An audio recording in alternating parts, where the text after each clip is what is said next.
In this quick start tutorial, we'll be learning how to record an audio track. First of all, you need to record enable the track. Click on the R on the track. It turns red and blinks at you when record enable is activated. Once you've record enabled your track, you'll be able to hear your own levels.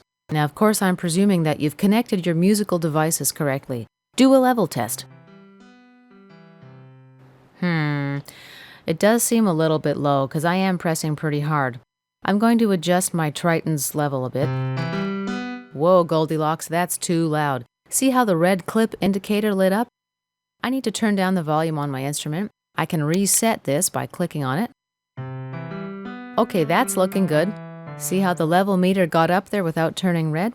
My Triton gets pretty good levels between 60 and 80%, but generally the optimal recording level for keyboards is between 80 and 100%. It does vary per instrument. That's why you've got to test. Our recording controls are located in the Transport window. If you don't see it, select Window and Transport. You'll probably recognize what these controls mean. They look like the standard controls on a tape deck. From left to right, we've got Return to Zero, Rewind, Stop, Play, Fast Forward, and Go to End.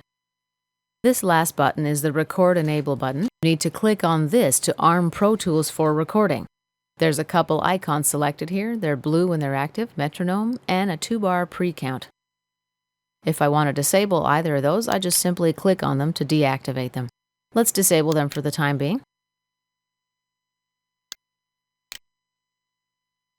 Now we click to arm Pro Tools for recording. It flashes red at you to indicate that Pro Tools is ready. When you're ready to start recording, simply press your spacebar or click play.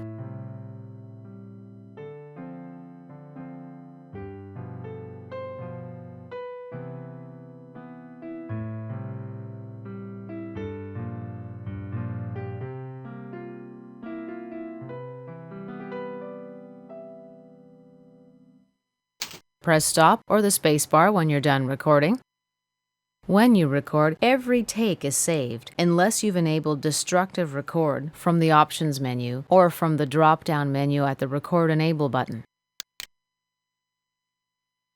Now let's save our work.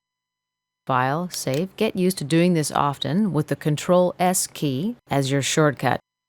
You want to make sure you do this every few commands or actions while you're working in Pro Tools. You won't regret this later if you make it a habit now. This concludes our quick start tutorial on how to record an audio track.